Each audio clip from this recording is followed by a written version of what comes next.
Shalom, puji nama Tuhan, kita bersyukur rekan-rekan PDM yang dikasih oleh Tuhan, kita boleh ada sampai saat ini semua karena anugerah Tuhan dalam kehidupan kita. Baik, sebelum kita masuk dalam ibadah, kita satu dalam doa. Terima kasih Bapak, kami bersyukur untuk hari ini Tuhan, kami boleh mendapat kesempatan untuk boleh beribadah bersama-sama. Kami percaya bahwa Engkau hadir dimanapun kami berada saat ini ya Tuhan. Kami rindu untuk memuji, meninggikan nama-Mu, memuliakan nama-Mu. Dan kami juga rindu Tuhan nanti mendapatkan pesan daripada Tuhan untuk setiap kami. Terima kasih ya Tuhan, Engkau kuduskan seluruh keberadaan kami. Dan biarlah Engkau hadir bersama-sama dengan kami ya Tuhan. Kami rindu untuk meninggikan nama Tuhan. Di dalam nama Tuhan Yesus kami berdoa. Amin.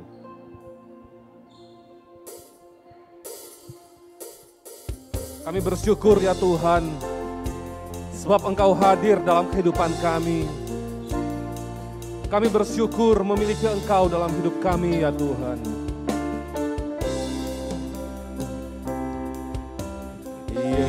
Yesus, kemuliaan-Mu pulihkan hatiku. Yesus, kemuliaan-Mu berkati hidupku. Katakan Yesus. Yesus, kemuliaan-Mu pulihkan hatiku. Yesus, kemuliaan-Mu berkati hidupku. Segala pujian syukur bagi-Mu, Kau hadir dalam hidupku. Kini ku datang sujud di hadapan-Mu, memuji-Mu, menyembah-Mu. Yesus, ku menyembah-Mu.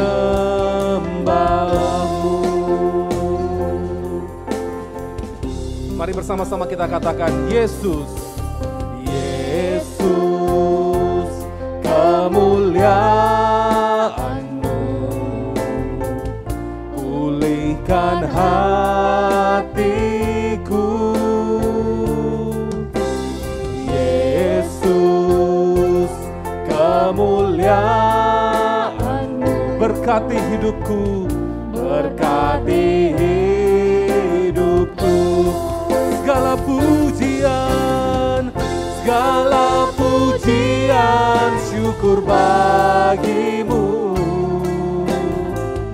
Kau hadir dalam hidupku. Kini ku datang sujud di hadapan-Mu, memuji-Mu, menyembah-Mu. Yesus, ku menyembah-Mu. Katakan segala pujian syukur bagi-Mu, Kau hadir dalam hidupku. Kini ku datang sujud di hadapan-Mu, memuji-Mu, menyembah-Mu. Yesus, ku menyembah-Mu, memuji-Mu, memuji-Mu, menyembah-Mu. Yesus, ku menyembah-Mu, memuji-Mu, memuji-Mu, menyembah-Mu. Yesus, ku menyembah-Mu. Mari kita sembah Dia, Yesus.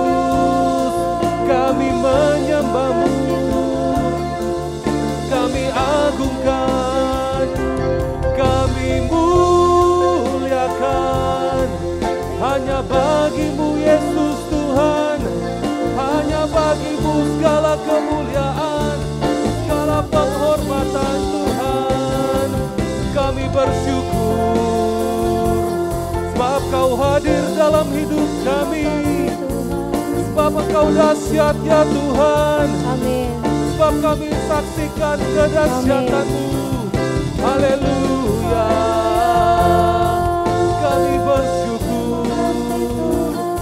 Kami bersyukur Tuhan Yesus. Oh Tuhan.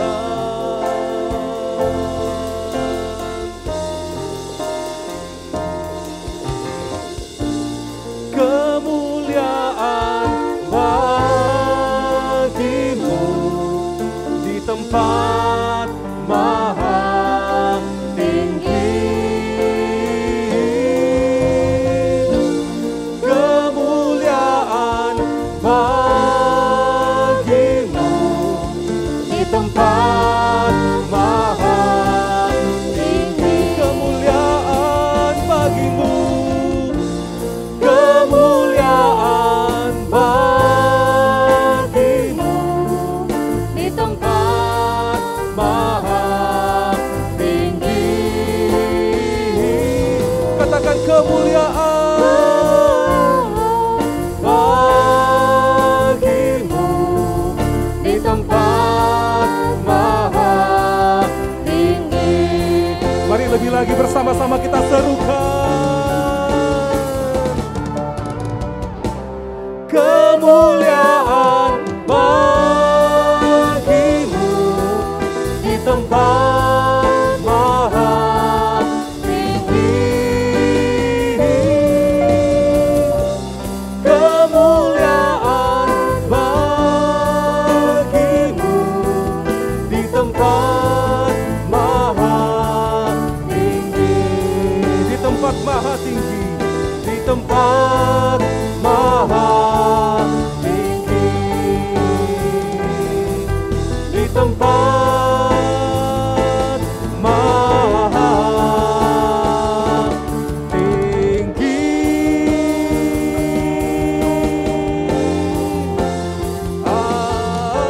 Amin. Berikan suara-suara bagi Allah kita. Haleluya, haleluya. Puji nama Tuhan, kita bersyukur bahwa setiap kita yang telah ditebus diberikan kuasa oleh Tuhan. Haleluya. Bersama-sama kita naikkan pujian ini. Kami bersyukur Tuhan buat kuasa dan kemenangan yang kami terima daripada-Mu. Mari bersama-sama bangkit berdiri saudara, dan kita bertepuk tangan. Kami yang telah ditebus dengan darah yang kudus, mengangkat pujian bagi-Mu. Kami bait kudus-Mu. Kami bait kudus-Mu sebagai bukti karya-Mu. Nyatakan Kau besar dan hidup. Mari berlari sampai tujuan. Berlari sampai tujuan, mendapatkan mahkota kekal. Kami terima kuasa-Mu Tuhan. Kami terima kemenangan yang Engkau sediakan. Untuk kami bawa di setiap langkah. Dimanapun kami berdiri, kemanapun kami kan pergi, di situ pasti mujizat-Mu terjadi.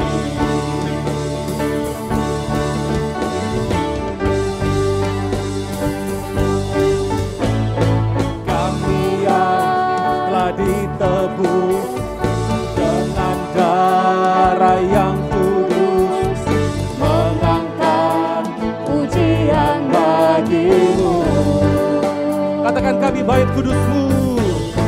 Kami bait kudus-Mu sebagai bukti karya-Mu.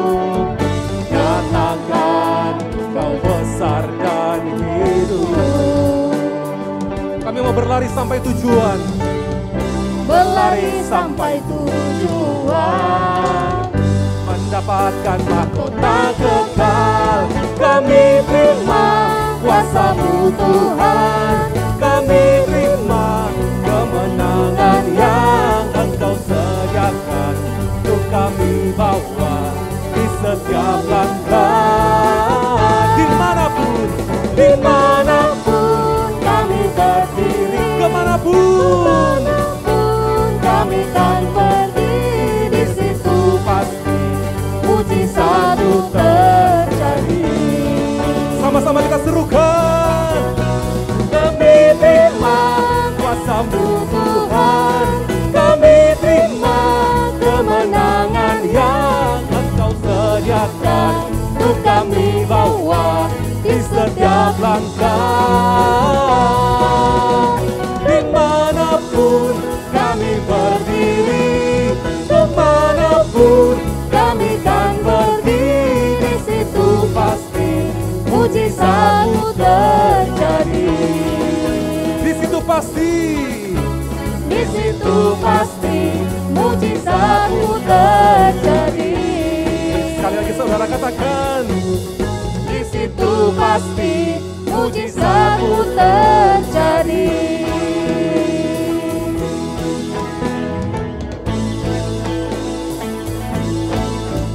Mari kita berikan sorak-sorai bagi Yesus Kristus Tuhan.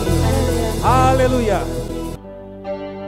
Baiklah, kita akan mempersiapkan diri kita untuk mendengarkan firman Tuhan.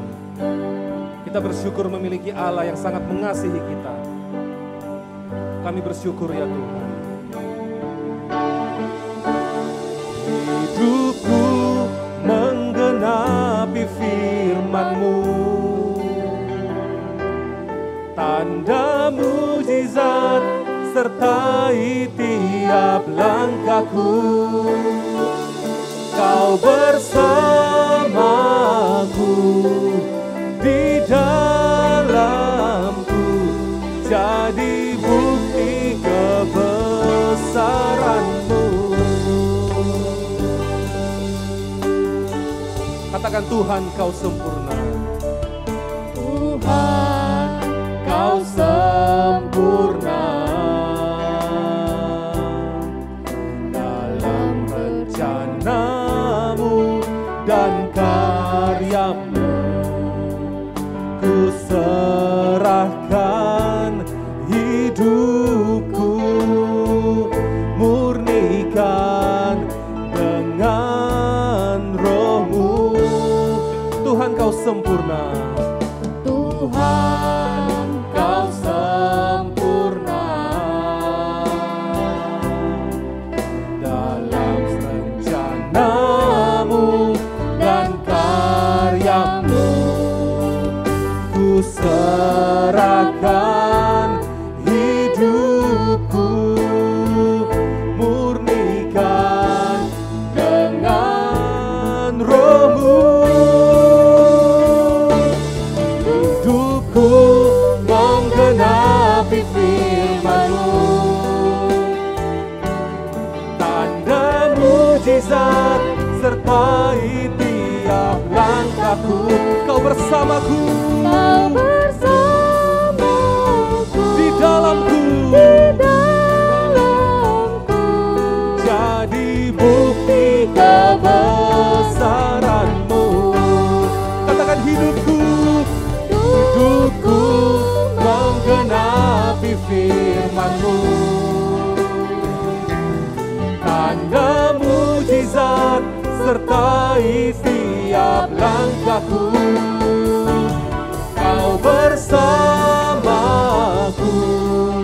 di dalamku, jadi bukti kebesaran-Mu, jadi bukti kebesaran-Mu. Katakan, menjadi bukti, jadi bukti kebesaran-Mu.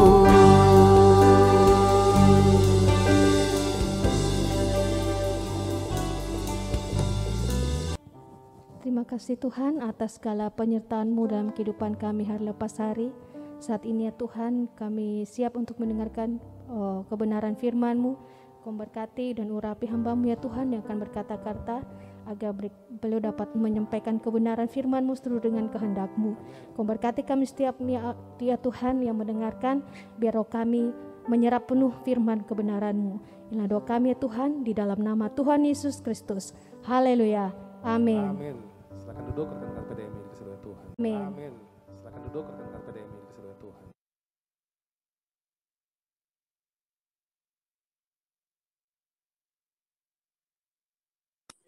Puji Tuhan, malam ini kita sudah memuji dan membesarkan nama Tuhan. Dan saat ini kita akan diberkati oleh kebenaran firman Tuhan yang akan dibawakan oleh Kak Lea pada malam ini.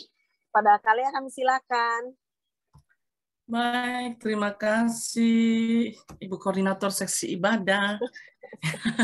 Ya, puji Tuhan, Shalom. Shalom. Ya, senang sekali malam hari ini bisa beribadah bersama-sama. Kita masih via Zoom ya. Seberapa yang sudah ada dalam ruang Zoom ini, saya ucapkan selamat malam.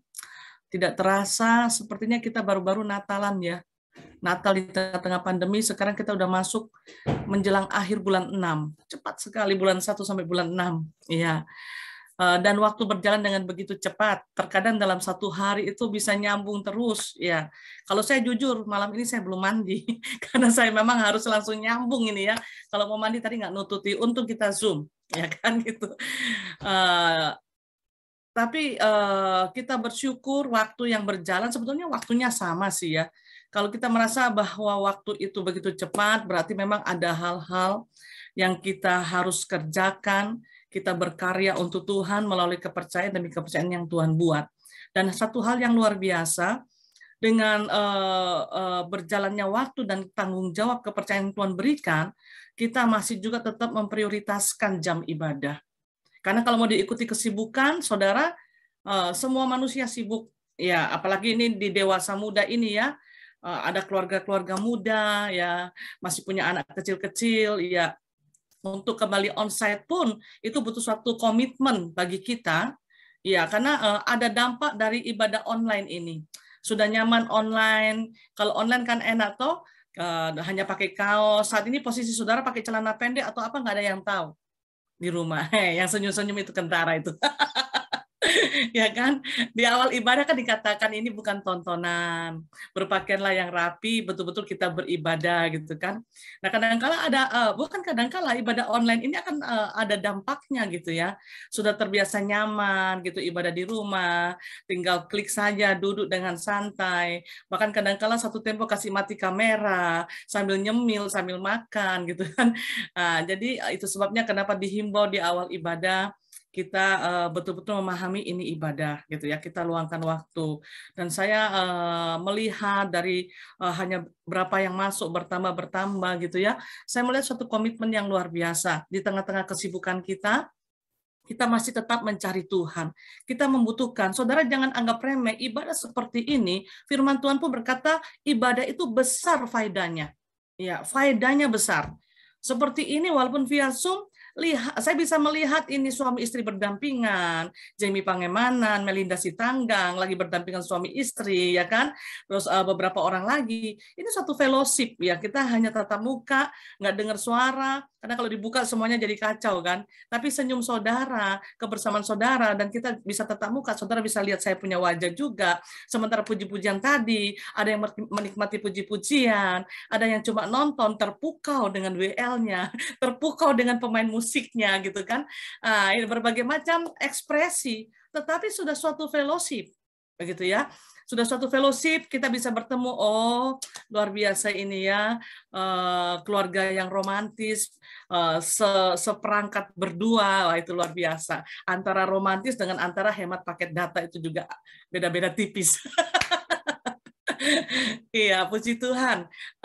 Luar biasa dewasa muda, kalau kita masih tetap mencari Tuhan. Lewat puji-pujian, walaupun tadi lewat rekaman, tetapi kita diberkati kalau kita memang memahami bahwa kita sedang memuji Tuhan.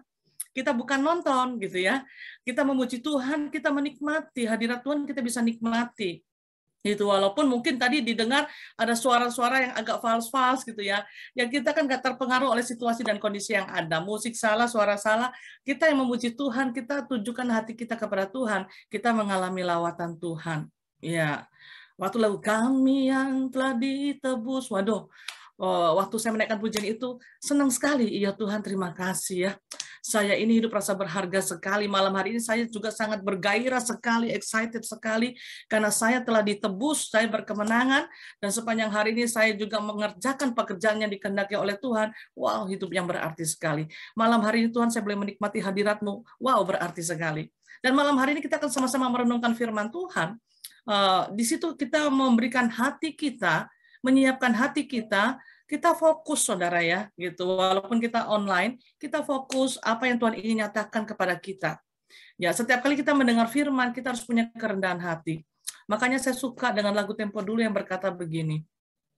Di hadapan hadirat-Mu, ya Bapa, ku datang dengan penuh kerinduan. Di hadapan hadirat-Mu, ya Bapa, segala keangkuhan ku hilang. Butuh kerendahan hati.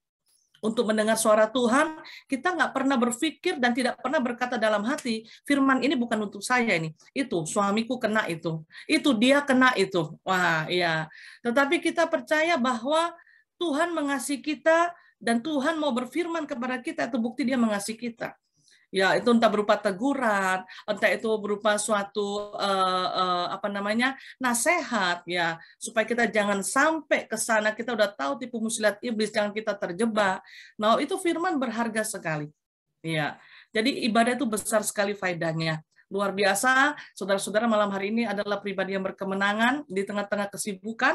Saudara masih tetap mencari Tuhan lewat ibadah via online ini. Malam hari ini tema daripada ibadah adalah kepo atau kepo gitu ya. Kepo sekali ini anaknya versus care. Ya. Saya mendengar istilah ini kalau saya pribadi ya, kurang lebih mungkin 3-4 tahun yang lalu ya. Saya mulai dengar kepo gitu ya. Saya pikir ini kepo ini apakah ada hubungannya dengan drakor gitu ya kan, waktu itu kan lagi ngehitsnya juga drakor gitu ya kan gitu. Ternyata ini adalah suatu istilah. Jadi bagi orang yang kepo, begitu kepo ini diorbitkan, ditrenkan gitu ya. Ngapain kepo sekali sih gitu ya. Bagi orang yang kepo, ini saudara bingung dia gitu. Katanya saya membaca ini saya ketawa ya. Semenjak ada kata kepo, gue jadi gak bisa nanya-nanya nih. Karena begitu mau nanya, gue dibilang kepo. Kepo sekali dia ini gitu ya. Mungkin ada yang baru dengar atau mungkin ada yang sudah tidak asing lagi. Kalau saudara sering bergaul dengan anak-anak, sering bergaul dengan ABG, saudara akan mengetahui istilah-istilah ini. Ya, di antaranya sekarang ini saya bingung gitu ya. Suatu saat Jaden berbicara dengan temannya laki-laki, tapi dia berkata itu bestie mami. Kenapa dia bilang bestie ini padahal temannya laki-laki gitu kan? Ternyata saudara ada istilah lagi bestie ya. Udah ada yang tahu istilah bestie? Iya, kurang lebih sahabat terbaiknya dia begitu ya. Gitu mungkin best friend begitu, semacam begitu, sahabat di antara sahabat terbaik itu bestinya dia, itu yang baku sohibnya begitu. Saya pikir laki-laki tapi kenapa dibilang bestie? Oh, istilah rupanya bestie ya gitu. Nah saudara, kepo ya, kepo itu seringkali diucapkan oleh kalangan anak muda, baik secara lisan maupun di medsos ya, seringkali kita dengar. Mungkin ada yang baru dengar, baru mendengar sekarang ya, ada baiknya sekarang saudara memahami gitu ya. Karena kepo ini sebenarnya adalah suatu istilah, singkatan bukan sekedar istilah saja saudara ya, tapi rupanya ada singkatannya. Ya, singkatan dari bahasa Inggris knowing every particular object. Ya. Jadi mungkin singkatnya adalah kepo itu dari KBBI saya lihat, saya hubungkan artinya sama. Ya, kepo itu adalah rasa ingin tahu yang berlebihan tentang kepentingan atau urusan orang lain. Iya, rasa ingin tahu itu adalah hal yang wajar. Terutama ya kalau saudara punya anak-anak, ada masa-masanya anak-anak itu keingintahuannya itu besar. Mulai dia umur 3 tahun, itu biasanya anak-anak mulai aktif bertanya dengan lidah yang masih cedal-cedal gitu ya, atau cadal-cadal begitu, dia mulai bertanya. Kadang-kala ada yang bertanya, setelah dijawab oleh orang tuanya, dia bertanya, kenapa? Dijawab, dia tanya lagi, kenapa? Saya ingat sekali ada salah satu pasangan di dewasa muda, sekarang udah pindah di luar kota ya. Istrinya berkata, aduh Kak, ini anakku kritis sekali, ini baru 3 tahun setengah, bertanya terus sampai malam, dia tanya, bapaknya udah capek, sampai suatu saat bapaknya marah. Bapaknya marah, saya kaget Kak. Kenapa dia marah nih bapaknya, so naik darah. Dia hadapi anaknya 3,5 tahun, dia bakal akan rupa orang besar. Apa maksudmu? Apa kau maksud bertanya-tanya? Tanya terus. So dijawab, tanya terus. Apa maksudmu? Ketawa saya. Ya, makanya jadi orang tua saudara harus siap untuk menjadi orang tua. Walaupun kita capek gitu ya. Ini anak kan bertanya dengan bertanya, dia ingin tahu, rasa ingin tahunya. Anak yang pintar begitu biasanya. Dia akan kejar terus, kenapa begini, kenapa begini, kenapa begini. Rupanya akibat capek udah kerja, naik tensi darah papanya, dia hadapi anaknya. Apa maksudmu bertanya terus? So dijawab, bertanya lagi kenapa, kenapa, kenapa. Diam sudah, tidur. Nah, bagi saya kurang bijaksana ya. Jadi tinggal dijelaskan, udah nak, ya itu besok disambung lagi tidur ya, tidur gitu. Tapi bukan berarti itu anak harus dimarah, kasihan ya. Nanti dia akan menjadi anak yang apatis. Ya, sedangkan orang tua harus bangga. Kalau anak sering bertanya begitu, berarti anak ini adalah orang yang mau maju. Dia bertanya kenapa, kenapa. Kalau kita nggak tahu, kita jujur dong. Papa belum tahu. Iya, nanti besok Papa cari jawabannya, nanti besok Papa jelaskan ya. Ini rasa ingin tahu itu adalah hal yang wajar. Ya, justru kita kalau mau maju, kita harus belajar untuk ingin tahu akan segala sesuatu. Nggak tahu komputer, harus belajar ingin tahu komputer. Kalau tidak, gaptek. Ya, dewasa muda yang ada saat ini, saya himbau, saudara jangan jadi orang yang gaptek. Ya, Bapak Gembala kita yang sudah umur 70-an itu tidak gaptek, saudara. Iya, semua tentang program komputer apa Bapak Gembala belajar gitu ya. Jadi ada keingintahuan dalam hal yang positif untuk suatu kemajuan kita, itu positif, itu bagus ya. Jadi bukan berarti semua rasa ingin tahu itu adalah kepo. Ya, kepo sekali gitu ya. Bukan, tapi ini artinya menurut Kamus Besar Bahasa Indonesia, rasa ingin tahu yang berlebihan. Jadi rasa ingin tahu yang berlebihan yang bagaimana? Berlebihan tentang sesuatu hal yang membuat kita memang harus cari tahu, karena itu akan membawa dampak untuk pribadi kita, ya kemajuan kita, kebaikan kita, itu nggak masalah. Tetapi kalau rasa ingin tahu yang berlebihan tentang kepentingan atau urusan orang lain, nah itu yang tidak baik. Itulah kepo, gitu ya, kepo sekali. Ya. Jangan jadi orang yang kepo. Saudara, di dalam Yohanes 21 ada baiknya kita baca. Mari kita baca ya. Karena kalau saya ceritakan saja nanti saudara nggak tahu. Kita baca Yohanes 21 ayat 15 sampai 22. Ternyata murid-murid Yesus juga ada yang kepo. Yohanes, ya ini dalam zaman Yesus ada ini rupanya saudara. Dan menurut saudara Yesus suka enggak? Enggak. Yohanes 21 kita baca ayat 15 sampai ayat 22. Dikatakan topiknya gembalakanlah domba-dombaku. Sesudah sarapan Yesus berkata kepada Simon Petrus, Simon anak Yohanes, apakah engkau mengasihi aku lebih daripada mereka ini? Jawab Petrus kepadanya, benar Tuhan, engkau tahu bahwa aku mengasihi engkau. Kata Yesus kepadanya, kepada Simon Petrus, gembalakanlah domba-dombaku. Kata Yesus pula kepadanya untuk kedua kalinya, Simon anak Yohanes, apakah engkau mengasihi aku? Jawab Petrus kepadanya, benar Tuhan, engkau tahu bahwa aku mengasihi engkau. Kata Yesus kepadanya, gembalakanlah domba-dombaku. Terus berikutnya, kata Yesus kepadanya untuk ketiga kalinya, Simon anak Yohanes, apakah engkau mengasihi aku? Maka sedih hati Petrus, karena Yesus berkata untuk ketiga kalinya, apakah engkau mengasihi aku? Dan ia berkata kepadanya, Tuhan, engkau tahu segala sesuatu, engkau tahu bahwa aku mengasihi engkau. Gitu, seakan-akan udah kok tanya-tanya terus begitu ya. Saya nggak membahas ini malam hari ini. Selanjutnya, kata Yesus kepadanya, gembalakanlah domba-dombaku. Ya, ini ya, perhatikan ayat 18. Aku berkata kepadamu, Yesus berkata kepada Simon Petrus pada saat itu, sesungguhnya ketika engkau masih muda, engkau mengikat pinggangmu sendiri, dan engkau berjalan kemana saja kau kehendaki. Tetapi jika engkau sudah menjadi tua, engkau akan mengulurkan tanganmu dan orang lain akan mengikat engkau dan membawa engkau ke tempat yang tidak kau kehendaki. Dan hal ini dikatakannya untuk menyatakan bagaimana Petrus akan mati dan memuliakan Allah. Iya, kedepannya apa yang terjadi sama Petrus, berbicara tentang kematian Petrus ya. Sesudah mengatakan demikian, ia berkata kepada Petrus, ikutlah aku. Selanjutnya, ketika Petrus berpaling, ia melihat bahwa murid yang dikasih Yesus sedang mengikuti mereka. Ya, sementara asing ngobrol Yesus dengan Petrus, Petrus sempat nengok, begitu kan? Dikatakan ada murid yang dikasih Yesus yang sedang mengikuti mereka. Yohanes ini saudara ya, yaitu murid yang pada waktu mereka sedang makan bersama-sama duduk dekat Yesus dan yang berkata, Tuhan, siapakah dia yang akan menyerahkan engkau? Ketika Petrus melihat murid itu, ia berkata kepada Yesus, Tuhan, apakah yang akan terjadi dengan dia ini? Ya, sepertinya pertanyaan yang wajar aja saudara ya, tetapi Yesus berkata begini ayat 22. Jawab Yesus, jikalau aku menghendaki supaya ia tinggal hidup sampai aku datang, itu bukan urusanmu. Tetapi engkau ikutlah aku. Maka tersebarlah kabar di antara saudara-saudara itu bahwa murid itu tidak akan mati. Nah ini ya, ini peristiwa yang sering kali terjadi. Tetapi Yesus tidak mengatakan kepada Petrus bahwa murid itu tidak akan mati. Ya, dia kepo, ya, lagi diajak ngomong dengan Yesus tentang kedepannya apa yang akan bakal kamu alami. Dia berkata apa yang terjadi sama Yohanes. Petrus kepingin tahu, Yohanes juga akan mengalami apa dan sebagainya. Apa yang Yesus jawab, itu bukan urusanmu.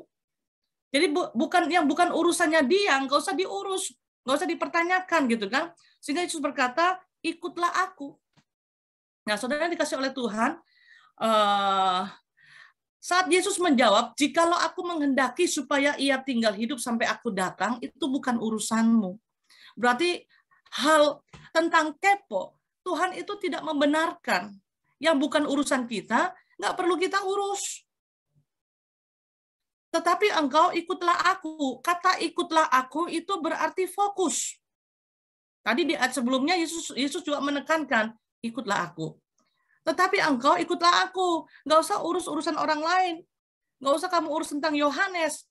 Ya kan? Sekarang dirimu adalah fokus dengan panggilanmu. Jadi saudara dikasih oleh Tuhan, Tuhan mau kita betul-betul fokus dengan panggilan hidup kita, ya, sebagai orang percaya, dan kita menjalaninya. Jadi bagi kita tidak sibuk untuk mengurusi urusan orang lain yang tidak perlu kita ketahui, gitu. Waktu kita kadang-kadang kita banyak tersita dengan melihat urusan dan status orang lain. Ya, contoh aja dengan adanya medsos. Medsos itu positif kalau kita penggunanya menggunakan dengan hal yang positif. Ya, terkadang mungkin karena banyaknya waktu, saudara suka lihat status-statusnya orang. Ya, saya juga kadang-kala rasa aneh ya saudara. Ada orang kalau lagi baklai laki bini, suami istri, ya dia mengomel-akan di statusnya.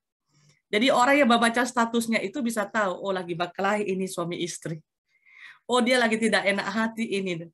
Oh ini yang dimaksud ini.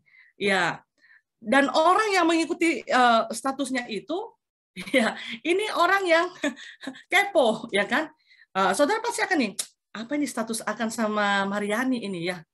Apa yang distatus akan sama Evi ini hari ya? Gitu. Ya, kalau di status akan ayat-ayat firman Tuhan terus kan bagus ya, bisa membangun setiap yang membacanya gitu. Nah, saudara, bagi orang yang ini kelihatannya sepele, tetapi saya menjumpai banyak waktu untuk melihat status-status yang ada di medsos. Itu berarti membutuhkan dia banyak waktu untuk mengurus urusan yang seperti itu. Kalau tidak, saudara, nggak ada waktu, ya siapapun PDM yang bawa status, saya nggak baca.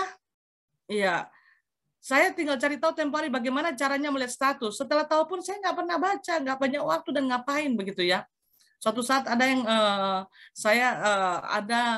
yang kasih tahu sama saya, dia sedang bahas status ini Kak. Berarti lagi bermasalah itu mereka suami istri. Sepertinya info yang bagus ya, sehingga saya bisa doain. Tetapi secara nggak langsung banyak waktu dia untuk melihat status satu persatu.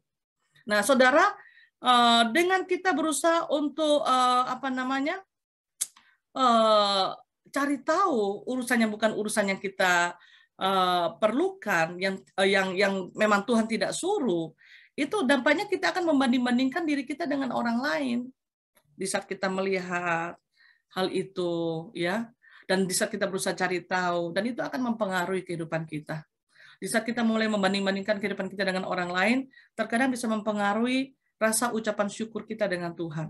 Dan lama-lama kita akan bisa terseret, ya, karena terkadang akan bisa menimbulkan panas hati, kita nggak sepakat, nggak sependapat dengan apa ungkapannya.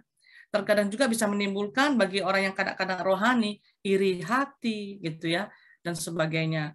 Jadi, apakah firman Tuhan membenarkan? Yesus aja nggak suka.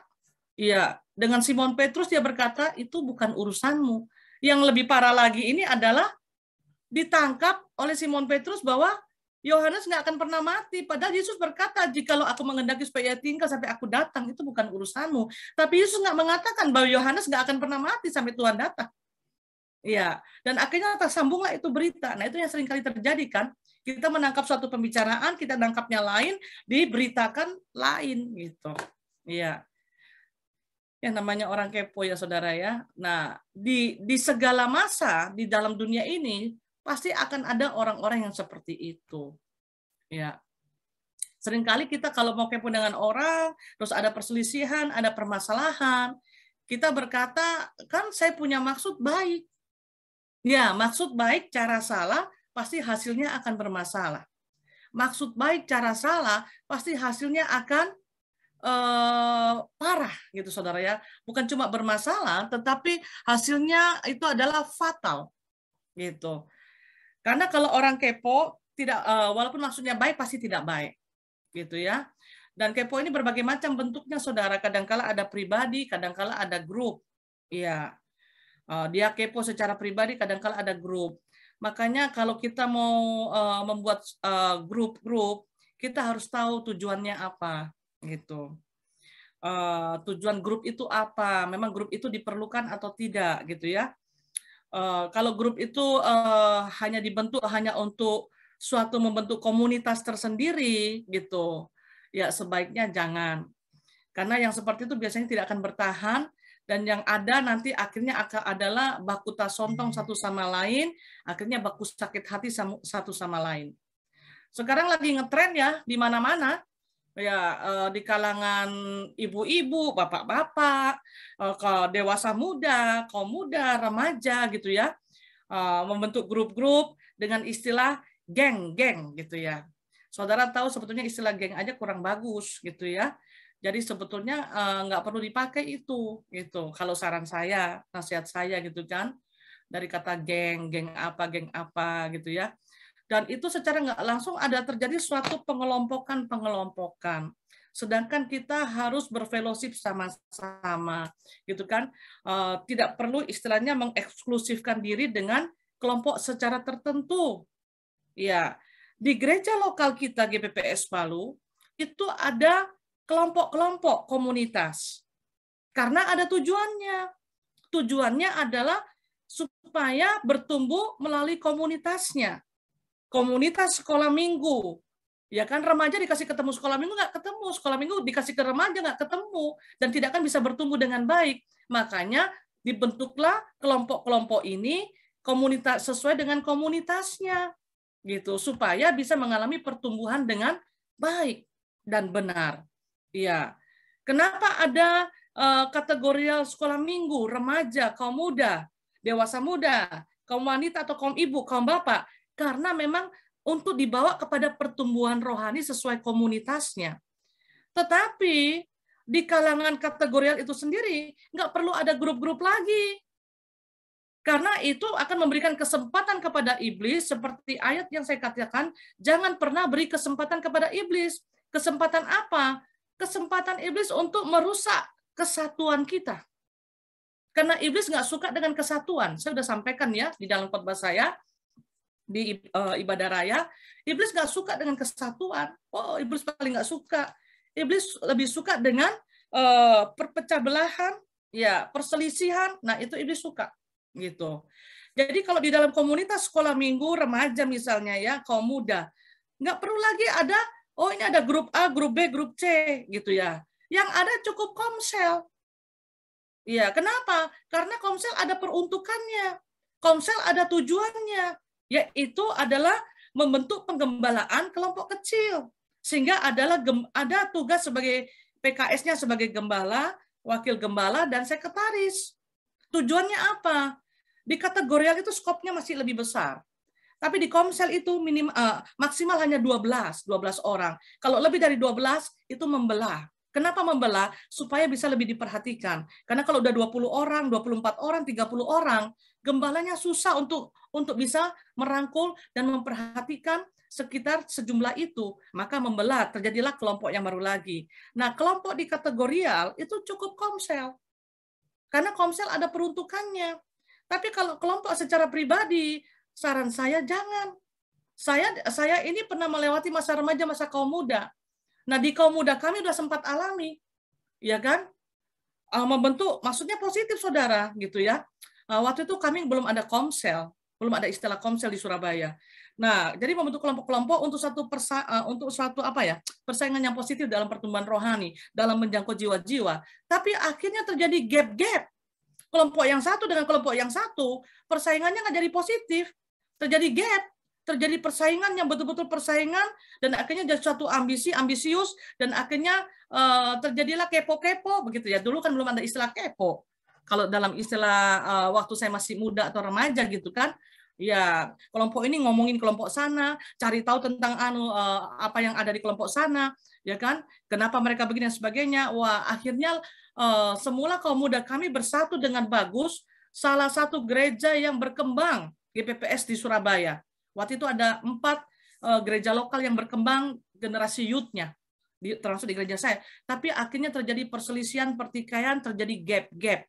Karena adanya grup-grup itu, ya sedangkan di youth itu sendiri udah nggak diperlukan lagi grup-grup, nggak perlu diperlukan kelompok-kelompok, gitu. Tapi sama-sama dipikirkan bersama, kecuali lewat komsel. Di kategorial remaja dan kaum muda, ada lagi selain kategorial, adalah kelompok, yaitu kelompok komsel, kelompok sel. Setelah berkembang, bertumbuh, membelah, yaitu untuk penjangkauan jiwa baru menjadi warga negara kerajaan sorga, dan untuk mendapatkan pengembalaan dalam kelompok kecil. Ya, bisa di-carry, diperhatikan, dan mengalami pertumbuhan. Nggak tahu apa-apa dari komsel, mulai terlibat pelayanan, ke kategorial, dia bisa pelayanan di kategorial, sampai ke ibadah raya, dan dia menjadi jemaat yang dewasa. Jadi ini ya dampak-dampak daripada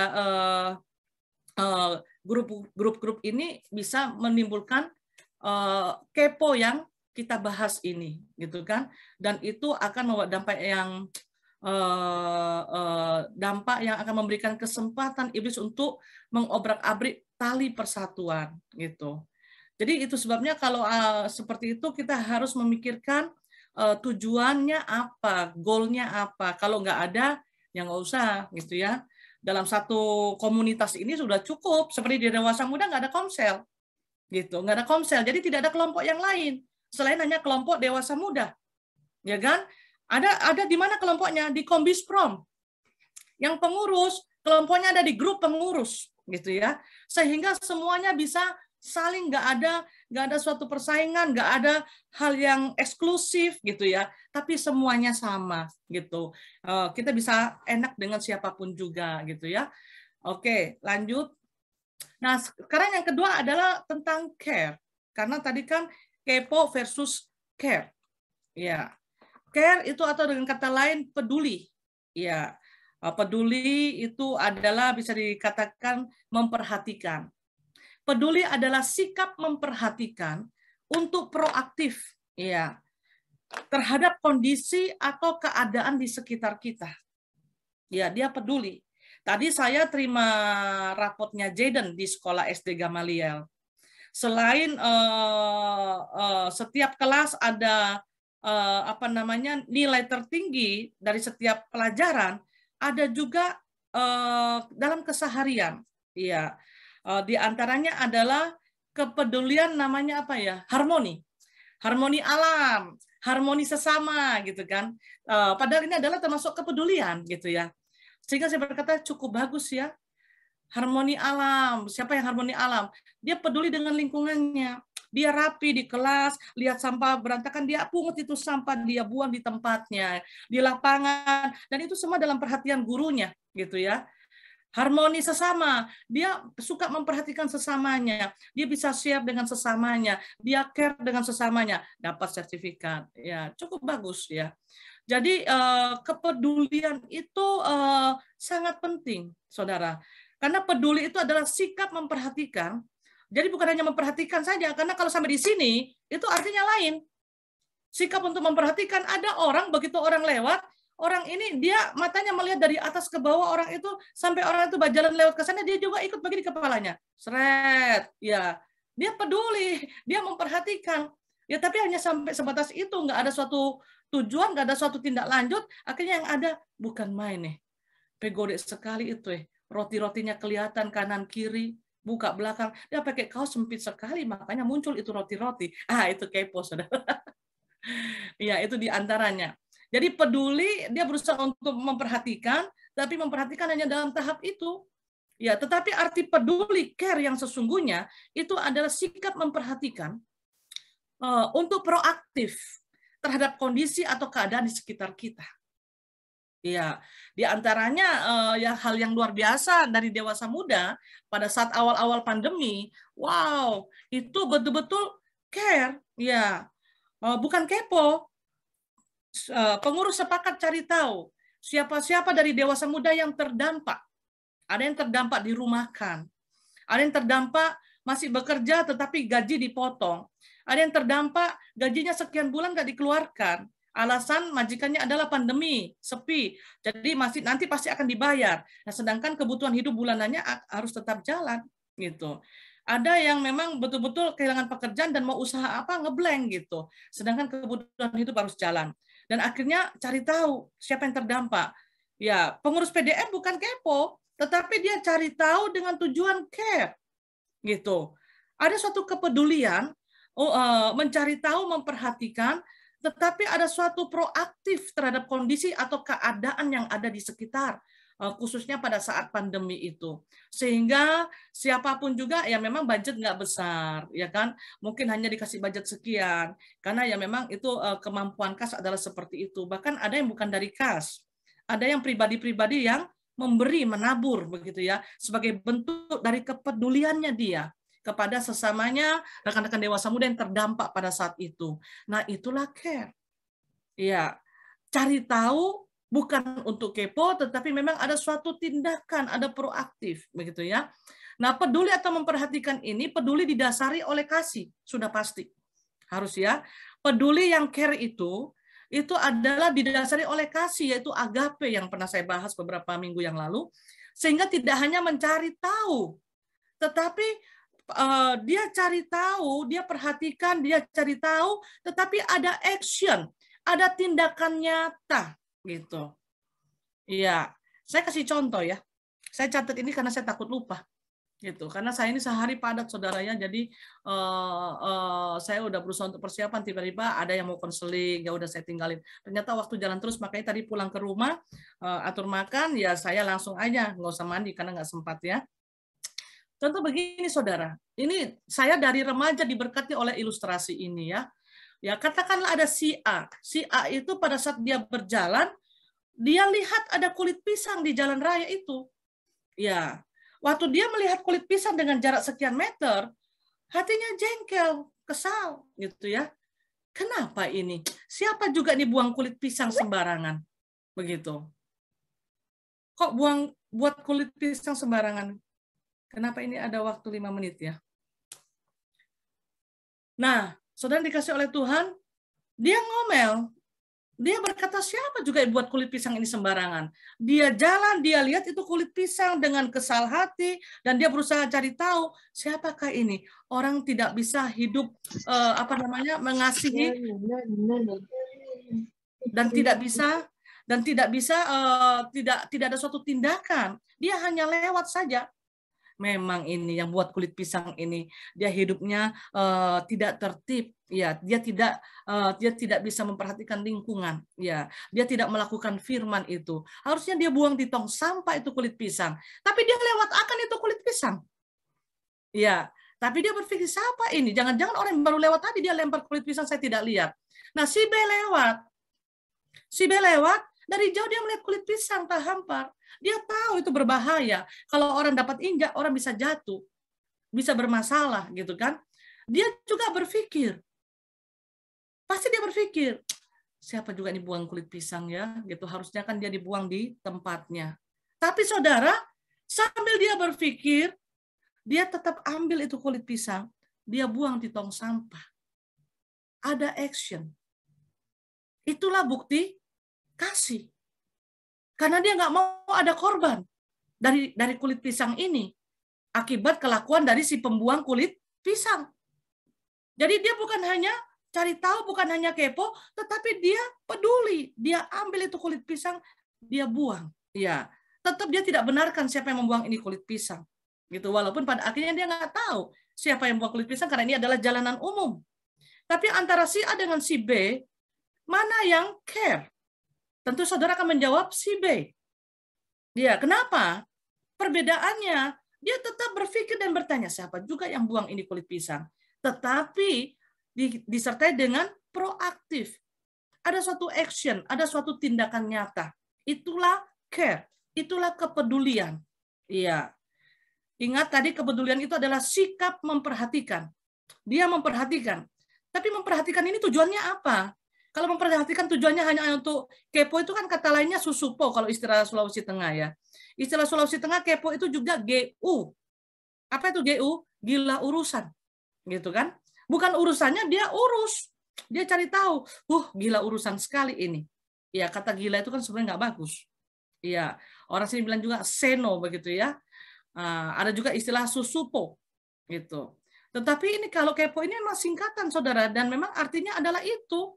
Iya, rasa ingin tahu yang berlebihan untuk mengurus urusan orang lain, bukan urusan pribadi. Itu sudah jelas-jelas negatif. Memperhatikannya apa ini? Memperhatikan kepo atau memperhatikan karena mau peduli? Gitu. Itu berbeda. Itu berbeda. Ya. Oke. Sikap memperhatikan itu seharusnya menjadi gaya hidup kita, orang percaya. Rekan-rekan dewasa muda, sikap memperhatikan, care, peduli terhadap sesama kita itu seharusnya menjadi gaya hidup kita. Kenapa? Tadi saya sudah katakan bahwa care itu selalu didasari dengan kasih. Kita nggak akan pernah bisa dikatakan care kalau dasarnya bukan kasih. Kenapa saudara? Nggak akan konsisten. Iya. Lu baik, maka gua bisa baik. Nah, ini pakai bahasa gaul sekarang ya, lu gua begitu. Anak-anak sekarang kan begitu. Ya, kamu baik, saya bisa baik. Itu bukan care. Kebaikan saya bukan care.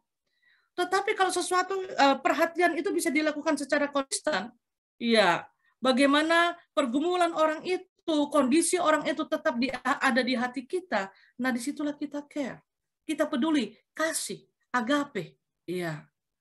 Dan itu ada disertai dengan action. Sikap memperhatikan seharusnya menjadi gaya hidup kita. Mungkin saudara bertanya-tanya, adakah orang yang bisa care? Dan itu bisa terjadi secara konsisten. Firman Allah mencatat. Mari kita baca.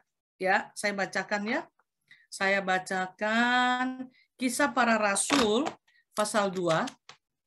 Ini adalah gaya hidup jemaat mula-mula.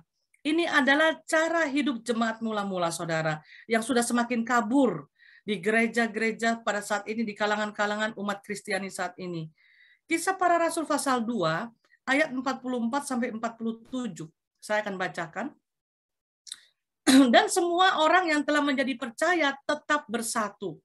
Semua orang yang telah menjadi percaya, berarti sudah lahir baru, ya, bertobat, percaya terima Yesus, ya, mereka tetap bersatu. Wow, luar biasa. Ya. Dan segala kepunyaan mereka adalah kepunyaan bersama. Wah, ini saya ingat sekali kalau waktu saya sekolah Alkitab, begitu ada berkat datang, teman satu kamar akan berkata, ayo kita kisah para rasul gitu ya. Kisah para rasul istilahnya saya dapat berkat itu adalah milik bersama dengan teman-teman gitu kan. Ya, iya. Dikatakan 45, dan selalu ada dari mereka yang menjual harta miliknya lalu membagi-bagikannya kepada semua orang sesuai dengan keperluan masing-masing. Saudara perhatikan ayat 45 ini nggak masuk di akal kan? Dan selalu ada dari mereka yang menjual harta miliknya. Untuk apa itu harta miliknya dijual? Lalu membagi-bagikannya kepada semua orang sesuai dengan keperluan masing-masing.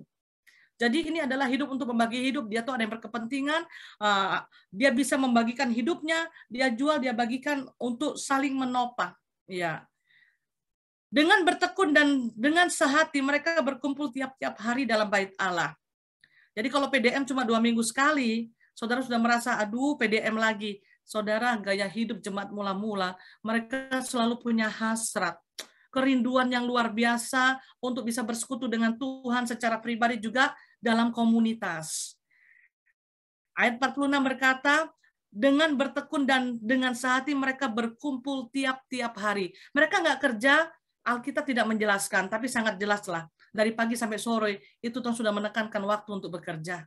Nah, selesai bekerja jam kerja, mereka berkumpul setiap hari. Apa saudara? Bukan bagosip. Ya. Di dalam bait Allah, mereka memecahkan roti di rumah masing-masing secara bergilir dan makan bersama-sama dengan gembira dan dengan tulus hati. Sambil memuji Allah, dan mereka disukai oleh semua orang, dan tiap-tiap hari Tuhan menambah jumlah mereka dengan orang yang diselamatkan. Saudara bisa perhatikan ya, kita coba apa istilahnya ya, berimajinasi atau kita mulai masuk di dalam waktu yang ada di dalam jemaat gaya hidup jemaat mula-mula. Bagaimana setiap hari bertambah jumlah orang percaya dan mereka betul-betul hidup sebagai keluarga Allah, ya, yang kuat menopang yang lemah, gitu kan? Entah itu dalam hal masalah pergumulan hidup, entah itu dalam hal masalah finansial, gitu ya. Alkitab mencatat, saudara, bagaimana cara hidup jemaat mula-mula. Milik mereka adalah kepunyaan bersama, dalam arti kata tidak ada suatu ketimpangan, begitu ya. Tidak ada yang kaya bergaul dengan yang kaya, yang miskin dengan yang miskin, nggak ada. Iya, terus berikutnya juga mereka bertekun dalam keseharian. Dan dikatakan mereka disukai semua orang. Jadi orang yang belum mengenal Kristus, lewat kehidupan mereka ini, ya jemaat mula-mula yang ada ini, yang sudah lahir baru dan menghidupi firman dalam kesehariannya, mereka tertarik. Siapa mereka ini? Orang Kristen. Oh, ternyata orang Kristen seperti itu ya. Oh, ternyata Tuhan Yesus itu seperti itu ya. Oh, ternyata di kekristenan diajarkan seperti itu ya. Makanya mereka bisa nge-carry kami. Luar biasa ya. Berarti memang betul-betul saya mau ikut Kristus. Karena ini adalah suatu pengajaran yang luar biasa. Nah, itulah saudara yang menyebabkan hidup mereka disukai oleh banyak orang. Kenapa? Karena Injil diberitakan lewat kehidupan keseharian yang sudah kita baca dari ayat 44 sampai dengan ayat 47. Sehingga siapapun tertarik untuk menjadi pengikut Kristus. Makanya tidak heran itu terjadi penambahan jumlah tiap-tiap hari loh saudara. Ya, tiap-tiap hari. Di gereja lokal kita aja belum tentu setiap hari ada yang memenangkan jiwa dalam tiap-tiap hari. Tapi ini setiap hari. Ya, kenapa? Orang nggak karena suatu KKR, tetapi karena gaya hidup daripada jemaat mula-mula yang ada. Orang tertarik siapa Tuhan mereka. Dan saya mau punya Tuhan itu. Maka dikatakan tiap-tiap hari bertambah apa? Bukan hanya bertambah orang yang masuk gereja. Bukan hanya bertambah orang yang ikut masuk di dalam tiap hari di bait Allah. Tapi Alkitab mencatat dalam ayat 47, tiap-tiap hari Tuhan menambah jumlah mereka dengan orang yang diselamatkan. Orang yang sudah lahir baru. Luar biasa. Iya. Jadi care ini seharusnya adalah menjadi gaya hidup kita. Care ini penting untuk kita miliki ya dalam kehidupan kita. Dalam keseharian kita, situasi dan kondisi apapun. Ya, kalau saudara melihat saudara kita ini kan di dewasa muda, di komunitas dewasa muda. Saya katakan komunitas, karena memang di gereja lokal ini ada kelompok sesuai dengan komunitasnya. Tujuannya supaya bertumbuh sesuai komunitasnya. Ya, dewasa muda mau bergabung dengan bapak-bapak masih belum terlalu masuk. Karena memang dunia tanda kutipnya berbeda. Gitu kan? Nanti tapi kita kan akan terus bertambah usia, ke sana juga kita akan ke kategorial itu.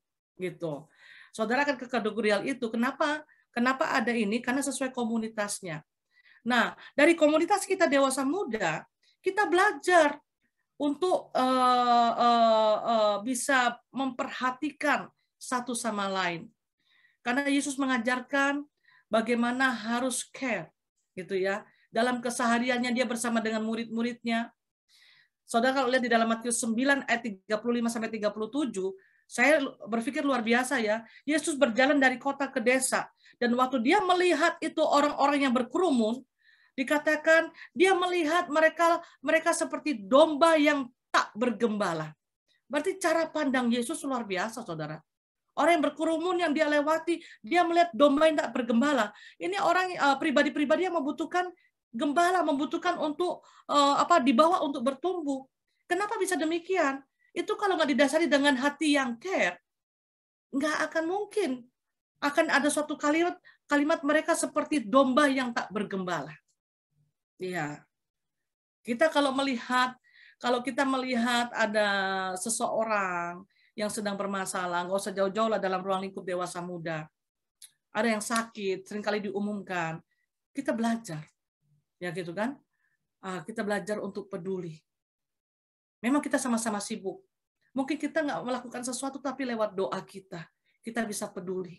Saudara, kuasa doa itu besar kuasanya. Waktu Jaden lahir dengan jantung bocor, waktu usia 4 bulan setengah harus operasi di Penang. Pada saat itu saya berserah sepenuh kepada Tuhan. Tuhan bawa saya kepada pengalaman Abraham, saya berserah penuh, dan mujizat terjadi luar biasa.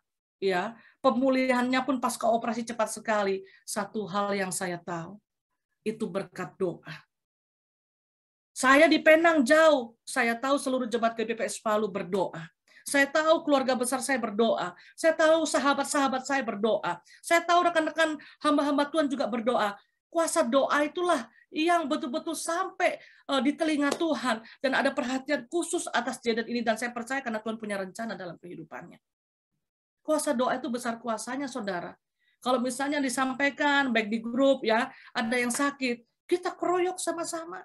Lewat kepedulian kita, langkah awal apa? Doa. Iya. Saya yakin saudara ada doa malam, mau tidur saudara berdoa, entah itu mesbah keluarga, entah itu saudara berdoa secara pribadi, tapi saya menghimbau bagi rekan-rekan dewasa muda yang sudah berkeluarga, buatlah mesbah doa di dalam keluargamu. Mungkin belum ada keturunan, baru suami istri, buat mesbah keluarga. Itu besar sekali faedahnya. Ya, untuk keintiman suami istri, untuk keintiman suatu keluarga, suami istri dengan anak-anak. Dan hal itu sangat melekat bagi anak-anak, nggak akan pernah lupa. Dari kecil, budaya keluarga kami selalu ada mesbah doa. Kalau mungkin pasangan hidup saudara belum mau, ya awalilah saudara dengan anak-anak. Ya, sampai Tuhan jamah hatinya, nanti akan terjadi mesbah keluarga. Nah, di saat saudara berdoa, sebutkan, ya kan? Doakan saudara-saudara kita yang membutuhkan untuk didoakan. Makanya biasanya kita akan share juga. Ya, tujuannya apa? Karena kita belajar untuk care, kita belajar untuk peduli. Luar biasa saya mendengar, ya kan? Ada yang mengirimkan makanan kepada yang sakit di rumah sakit, gitu kan? Ada yang mengirimkan vitamin. Itulah bentuk care saudara. Ya, Tuhan sangat merindukan hal itu ada dalam kehidupan kita setiap orang percaya. Ya, mungkin hanya antar, saya katakan hanya bukan meremehkan saudara ya, tapi mungkin sempat antarnya adalah satu kali, tetapi ada bentuk perhatian, bentuk kepedulian. Dan saudara tahu, orang itu kalau di saat sakit, di saat ada yang memperhatikan, itu menjadi suatu obat bagi dia. Ya, dia senang. Manusia itu kan sebagai makhluk sosial senang untuk diperhatikan. Dan itu adalah suatu dukungan moral yang luar biasa. Muncullah buah, muncullah makanan. Dulu kan pandemi, nggak bisa sembarang besuk, rumah sakit pun juga dibatasi. Sekarang sudah mulai bisa. Kita bisa muncul, walaupun mungkin nggak bawa apa-apa, tapi kita doakan, ayo kita berdoa, puji Tuhan, bersukacita ya, tetap semangat ya, karena hati yang gembira adalah obat. Wah, perkunjungan kita itu saudara sudah merupakan dukungan moral. Ya, care kita kepada dia itu sudah merupakan dukungan moral gitu. Kita nggak bisa berbuat lebih. Ya mungkin kita dengan keterbatasan finansial dan sebagainya. Tapi kalau hanya antar apa yang bisa kita berikan, kita hidup untuk membagi hidup, saya rasa itu luar biasa hasilnya. Dan ini gaya hidup jemaat mula-mula, saudara. Ya, terus berikutnya, ini ya, apa dampak daripada peduli atau care itu? Dampaknya ya sederhana, kalau kita belajar care dalam kehidupan kita sehari-hari, peduli dengan yang ada di sekitar kita, dimulai dari rumah dulu. Kita peduli terhadap pasangan hidup kita, anak-anak. Ya, jangan saudara kalau udah makan, saudara nggak ingat yang lain. Bagi saya sederhana sekali. Ya, saya itu berdasarkan firman, kepedulian kita itu juga dalam hal makan. Ya, kalau dalam hal makan nggak bisa ingat orang yang ada di sekitarnya, minimal dalam satu rumah itu, siapa yang makan duluan itu yang cepat dapat. Dia harus belajar untuk peduli dengan orang yang ada di sekitarnya. Orang yang peduli, saudara, kalau mau makan, dia akan berkata semua sudah makan. Iya, dia memastikan, gitu kan? Oh, masih berapa orang lagi yang belum makan? Itu perkara kecil. Tapi saudara, itu firman Tuhan mengatakan setia dari perkara kecil dulu, maka Tuhan akan kasih perkara yang besar. Kita baru bisa melakukan perkara yang besar, gitu. Ini kelihatannya sepele kan? Tapi kalau saudara makan, saudara nggak pusing. Loh, saya kira kamu udah makan. Padahal tinggal berkomunikasi. Ya kan? Udah makan gitu kan? Nah, itu peduli gitu. Bahkan kadangkala karena care itu dasarnya adalah kasih. Kasih itu memberi. Kasih itu adalah pengorbanan. Terkadang kita rela, saudara. Kita rela melepaskan hak kita. Kita rela mengorbankan waktu, tenaga, dana, dan sebagainya. Apa yang menjadi bagian kita, kadangkala kita rela untuk orang yang kita anggap dia lebih membutuhkan. Gitu. Nah, dampak peduli itu luar biasa, saudara. Dampak peduli itu berkat melimpah dalam hidup kita. Karena itu firman Tuhan. Iya, saudara menabur kasih, saudara akan menuai kasih. Saya bersaksi, ya, saya hidup dari keluarga broken home, tapi saya belajar untuk tentang agape itu, saudara. Ya kan? Saya terbatas. Saya waktu masih kecil kan hidup dalam keterbatasan. Tetapi ada banyak cara saya bisa hidup untuk membagi hidup, gitu. Sehingga saya bersyukur dan saya akui kalau saya merenungkan dimanapun saya berada. Ya, saya ini kan sejak umur 18 tahun sudah meninggalkan keluarga, gitu. Tapi dimanapun saya berada, saya tuh menemukan banyak keluarga. Saya mengalami seperti Yusuf, yang dikasihi dimanapun juga. Waktu kami di Surabaya, kami hidup terbatas. Tapi saudara, saya itu punya hidup sangat menikmati. Saya punya karunia menikmati juga. Tuhan ketemukan orang yang sangat mapan, yang impossible kalau saya mau ceritakan. Yang begitu care dengan keluarga kami. Saya tahu makanan restoran di Surabaya, itu lewat orang tersebut. Sebetulnya atas dasar apa dia perhatikan keluarga kami? Secara khusus kepada saya. Iya, kasih sayangnya. Saya nggak pernah melupakan pribadi itu. Nah, saudara yang kasih, dia bawa saya ke Jakarta untuk lihat Monas. Dia bawa kami untuk ke Bali, gitu ya. Naik mobil dan sebagainya. Jadi dengan keterbatasan perekonomian orang tua saya seperti merasakan jadi orang kaya begitu. Istilahnya saya diberkati, Tuhan pakai lewat orang lain. Dimanapun saya berada, saya di Australia, saya dimanapun juga, saya seperti Yusuf begitu saudara ya. Dimanapun juga saya bisa menerima kasih. Akhirnya saya merenungkan firman Tuhan itu ya dan amin. Saya menabur kasih. Di mana-mana saya akan menuai kasih. Apa yang ditabur akan dituai, saudara. Menabur kasih akan menuai kasih. Menabur kejahatan, dia akan menuai kejahatan. Gitu. Menabur ketidakpedulian cuek, ya kita akan dicuekin juga. Tidak ada orang yang peduli dengan kita. Nah, apa itu dampak peduli? Ya, dampak peduli itu adalah berkat melimpah. Kalau bicara berkat nggak langsung tentang uang, saudara. Tapi damai sejahtera. Damai sejahtera itu melimpah sekali. Ya, pengalaman hidup saya, kalau saya berhasil untuk bisa nge-carein seseorang, hati saya itu apa saudara ya? Limpah damai sejahtera. Pandemi semakin menemukan panggilan hidup saya. Gitu ya. Waktu pandemi, awal-awal pandemi sampai 2 tahun pandemi, saya semakin menemukan ada suatu kesukaan dan saya menemukan itu adalah panggilan hidup. Ada suatu kesukaan, kalau saya itu taroso, tapi saya bisa menyenangkan hati orang lain gitu.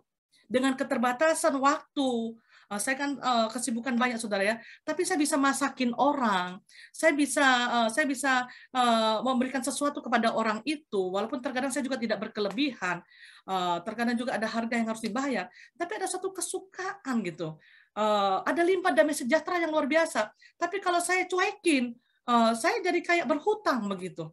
Iya.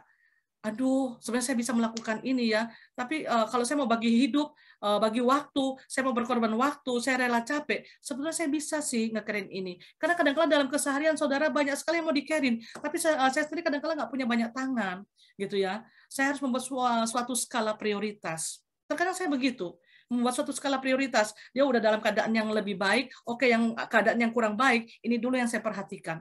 Gitu. Baik perhatikan dalam hal berbicara, konseling, baik perhatikan dalam hal mendoakan, atau memberikan sesuatu, mengirimkan sesuatu, atau saya juga menyukakan dalam hal lain, itu ada suatu damai sejahtera yang melimpah sekali gitu ya. Kalau kita, firman Allah itu benar. Gitu. Kalau kita melakukan sesuatu terhadap sesama kita, firman Tuhan berkata kita melakukan itu untuk Tuhan. Ya, tentulah itu kita akan menuai berkali lipat. Apa yang pertama kali? Damai sejahtera. Fisik capek, tapi setiap tidur malam, saya tidur malam dengan damai sejahtera, sukacita yang luar biasa. Iya. Dan berikutnya kebenaran firman Tuhan dan amin saudara. Kalau kita berusaha care, peduli, yang dasarnya adalah kasih, saudara, finansial kita pun juga akan diberkati. Iya. Itu firman Tuhan dan amin. Tidak akan pernah kekurangan finansial akan diberkati. Kenapa? Karena Tuhan tahu. Bagaimana kamu bisa nge-carry orang kalau saya nggak memberikan berkat, kalau aku nggak memberikan berkat, gitu kan? Makanya doa saya selalu begitu. Berkati saya Tuhan, berkati keluarga kami, supaya dengan berkat yang ada banyak hal yang kami bisa lakukan untuk proyek-proyekmu. Gitu. Jalan apa? Ada proyek itu tentang fisik, ada proyek itu adalah pribadi, person, orang-orang yang perlu kita carry. Ya, di-carry begitu ya, dipedulikan, diperhatikan gitu. Nah ini saudara, dampak kalau kita peduli, tidak bermasa bodoh, kita memperhatikan bukan hanya untuk suatu kepentingan, tapi memang kita berusaha untuk proaktif, ada suatu tindakan, ada suatu action yang kita akan lakukan untuk orang tersebut, karena dia membutuhkan, kita bisa menabur, kita bisa memberi, lewat kasih kita, lewat doa kita, lewat mungkin uluran tangan kita. Nah saudara, ada suatu damai sejahtera yang luar biasa. Saya yakin dan percaya, saudara pun juga sudah mengalami hal ini. Berikutnya, firman Tuhan berkata, dampak peduli itu akan terjadi pelipat gandaan orang percaya di sekitar kita. Makanya seringkali saya berkata kepada saudara, orang yang di dalam rumah kita, jangan pernah saudara lepaskan. Orang yang di dalam rumah kita, jangan pernah saudara lepaskan dalam arti kata apa? Kalau mereka belum mengalami perjumpaan dengan Yesus. Pastikan orang yang di dalam rumah kita, itu orang yang sudah mengalami perjumpaan dengan Yesus. Nggak perlu saudara nginjil dengan ayat, tapi lewat perbuatan dalam keseharian. Lewat care kita, lewat kepedulian kita, nggak lari kemana saudara, dia akan percaya Yesus. Dia akan mau untuk dibimbing terima Yesus. Dia akan memberikan diri dibaptis. Mungkin itu adalah anak tinggal kita, mungkin itu adalah keponakan dan sebagainya. Siapapun yang tinggal dalam rumah kita harus pastikan dan kita harus buat suatu komitmen, dia harus mengalami perjumpaan dengan Yesus. Tapi bukan lewat paksaan. Kamu mau kerja di sini, kamu harus percaya Yesus, kamu harus masuk Kristen. Oh enggak, ya itu penginjilan yang salah. Lewat sikap hidup kita, lewat care kita, lewat kepedulian kita. Ya, sehingga dia mulai sharing dengan kita, dia mulai konseling, dia cerita keluarga dan sebagainya, dia merasa at home, dia bukan merasa sebagai pembantu, dia merasa bahwa kita anggap juga dia sebagai keluarga. Tetapi bagaimanapun juga masing-masing harus dengan tugas-tugasnya.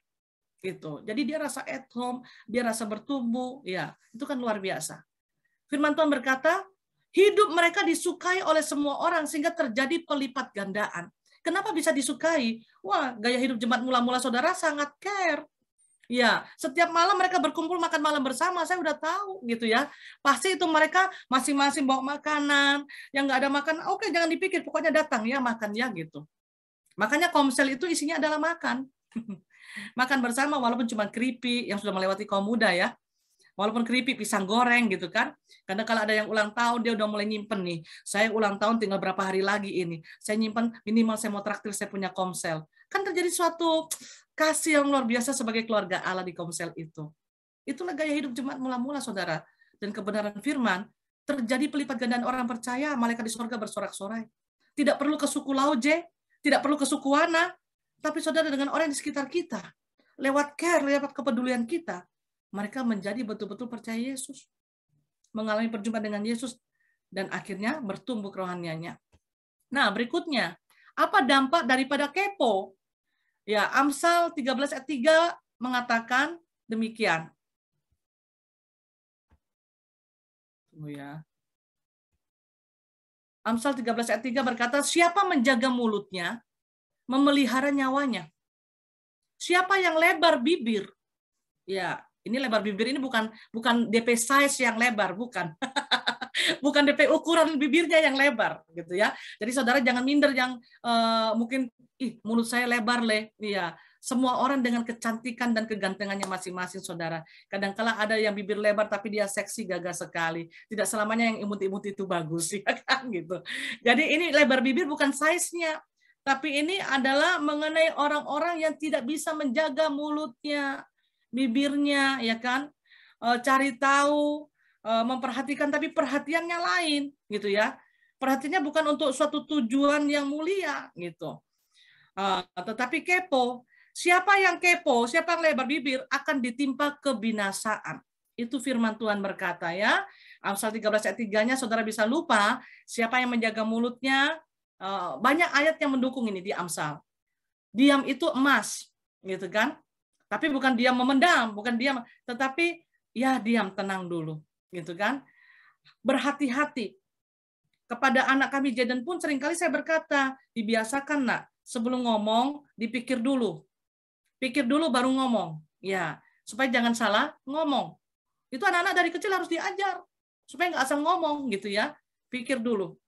Saya kalau nggak tahu sesuatu yang jelas, saya nggak berani ngotot, saudara. Tapi kalau saya tahu jelas dan itu memang benar, saya akan tetap bisa bertahan di situ. Tapi kalau nggak, saya akan berkata, walaupun itu hal sepele, saya lupa ingat ya. Jadi jangan dianu dulu. Seingat saya, itu saya nggak tahu jelas gitu. Ngomong itu harus hati-hati. Kalau mau ngomong, pikir dulu gitu kan. Apa yang akan diomongkan. Jadi orang Jawa bilang nggak asal jeplak begitu ya. Tetapi betul-betul dipikirkan, baru dibicarakan supaya jangan kita berbuat dosa dengan anggota tubuh yang seharusnya anggota tubuh ini dipersembahkan untuk memuliakan Tuhan. Begitu. Ini dampak daripada kepo. Ya, jadi jangan anggap remeh, saudara. Ya, Petrus aja Tuhan veto istilahnya. Yesus veto. Itu bukan urusanmu. Ya kan gitu. Ikutlah aku, maksudnya fokus saja dengan panggilanmu. Tidak usah pusing dengan panggilan orang lain, gitu kan? Tentang Yohanes gitu. Nah, kepo versus care sudah kita pahami. Ya. Jadi ini saudara beda. Ada, saya nggak sebutkan namanya ya, ada seorang ibu. Kita kan setiap Selasa ada doa malam. Iya, mungkin dari dewasa muda baru sebagian kecil yang ikut ya. Saya himbau kalau ada doa malam begitu, saudara, apalagi online, itu kan nggak ada kendala sebetulnya. Cuma 1 jam, jam 8 sampai jam 9. Itu saudara yang, kalau saya ya, saya yang untung begitu loh. Jam 8 itu kan berarti semua sudah selesai, urusan makan malam sudah selesai, kita cari hadirat Tuhan, kita akan diberkati. Nah, di dalam doa malam itu suatu saat ada beberapa orang didoakan karena sakit. Ya kan gitu, ada yang mau operasi, ada yang ini gitu. Nah, begitu selesai tutup itu Zoom, saya baru leave, masuk chat di WA saya. Ibu itu langsung kejar gitu. Yang nama ini dia sakit apa gitu. Oh, dia sakit ini. Dia di rumah sakit mana gitu. Jadi saudara, ternyata saya bilang, oh dia di rumah sakit ini. Boleh minta nomor teleponnya? Ya. Saya kasih nomor teleponnya. Besoknya saya dapat chat dari orang yang sakit itu. Kak Lea, saya nggak kenal ada ibu dari GBPS dari gereja kita datang, dia katanya ada tanya sama Kak Lea ini. Terima kasih Kak Lea, dia datang, dia memberkati saya dengan buah-buahan dan dia doakan saya. Jadi bagi saya ini hal yang positif sekali begitu ya. Dia bukan kepo. Ya, ada banyak ini. Ada banyak orang juga bertanya, sakit apa dia? Oh, kasihan ya. Ya. Oke lah, kita doakan gitu. Bahkan ada yang begini. Ada yang berkata begini dalamnya. Oh, dia sakit itu mungkin karena perbuatannya ya. Jadi memang Tuhan didik dia, Tuhan bentuk dia dengan sakitnya itu. Ya hanya sebatas itu, saudara. Gitu. Tapi kalau ibu ini betul-betul hatinya itu care-nya ada. Padahal kelihatannya cuek begitu ya. Dia akan selalu cari tahu gitu. Baru-baru ada pelayanan misi ke suku Lauje. Ya. dia ikut. Padahal medannya di Sukolauja nggak mudah. Untuk turun dari itu gunung, saudara, banting-banting jatuh. Tapi satu hal, dia bisa punya hati yang luar biasa. Itu di sana itu harus dikasih makan kacang hijau. Jangan hanya 1 minggu sekali, dikasih 1 minggu 2 kali atau berapa hari, karena mereka butuh gizi itu. Nah, ini kan care, gitu ya. Ini kepedulian, gitu. Itu ada hamba Tuhan di sana, itu harus diperhatikan dia punya bulanan itu, supaya dia betul-betul hanya fokus saja dengan pelayanannya. Wah, dia hati misinya ada. Dia kepo, dia cari tahu di sana bagaimana, kenapa dibilang suku terasing, ya kan? Apakah memang di sana mereka kekurangan dan sebagainya?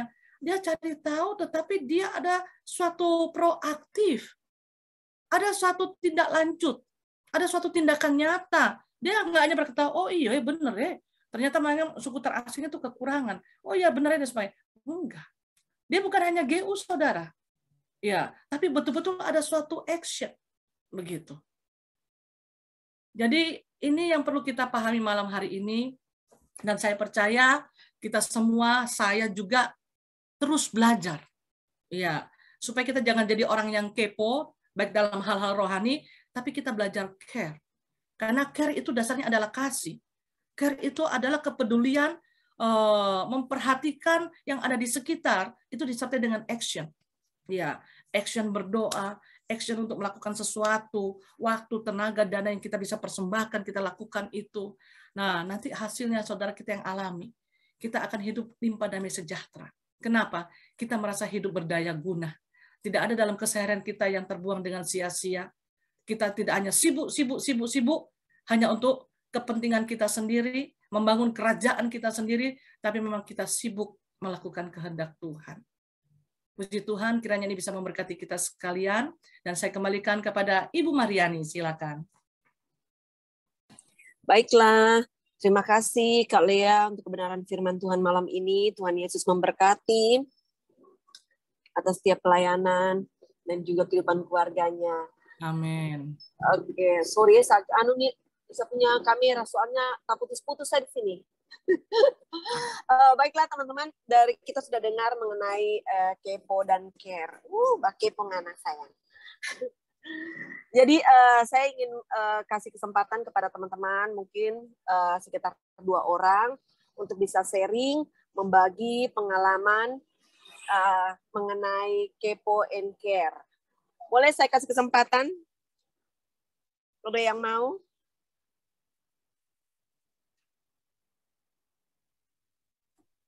Langsung buka mute-nya aja, saudara tinggal bersaksi, begitu ya? Iya. Jangan lupa dibuka mute-nya.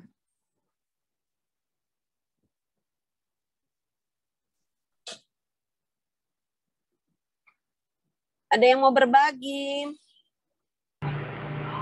Saya. Siapa ini? Anita, silakan. Atas nama. Oke. Shalom, selamat malam. Shalom. Terima kasih buat kesempatan yang diberikan. Puji Tuhan. Soal care dan kepo ya. Ya.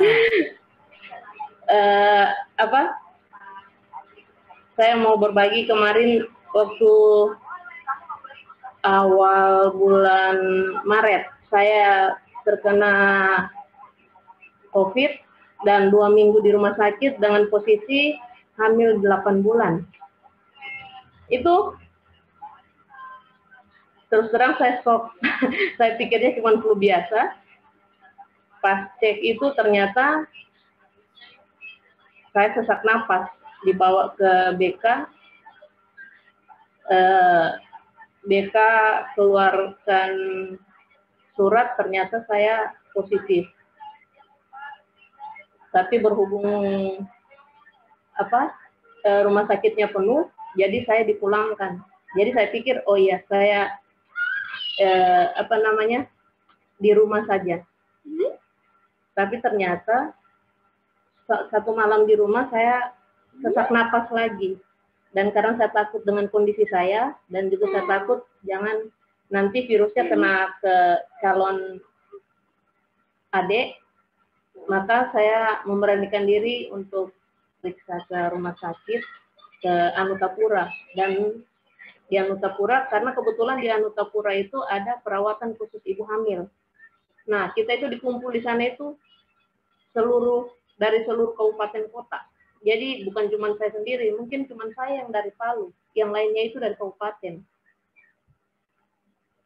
Saya bersyukur sekali, terima kasih banyak kepada pengurus PDM, terutama si Evi sama Kak Ceri, yang pada waktu itu messenger saya, dia bilang, "Nit, di mana? Dirawat di mana? Sakit apa?" Saya bilang. Terus itu saya bisa bilang di rumah sakit Anutapura sih, ini apa mau bagi berkat sedikit. Kau suka makan apa? Katanya Devi. Kebetulan lalu itu saya mau suka makan apa ya, soto. Jadi saya dikirimkan sama si Evi sama Kak Ceri. Nanti tinggal Sem yang antar, tapi nggak bisa lama juga karena dia cuma antar. Nanti saya ambil lewat jendela karena memang tidak bisa ketemu kan. Jadi transaksinya lewat jendela saja. Itu saya rasakan,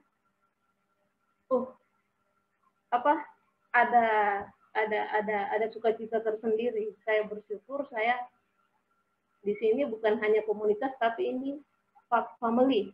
Ini home saya begitu. Selain yang di rumah, ini memang persekutuan ini bukan hanya formalitas setiap hari Rabu, 2 minggu sekali, atau cuma sekedar say hello, tapi memang saya rasakan betul pengurus PDM itu care sama saya, sama keluarga saya.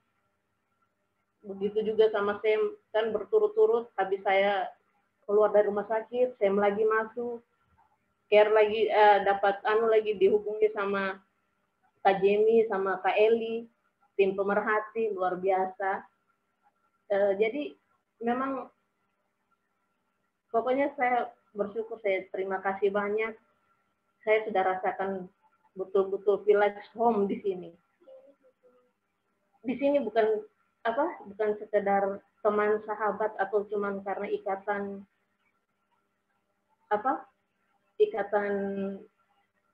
emosional, tapi memang saya rasa saudara begitu, ada ikatan saudara.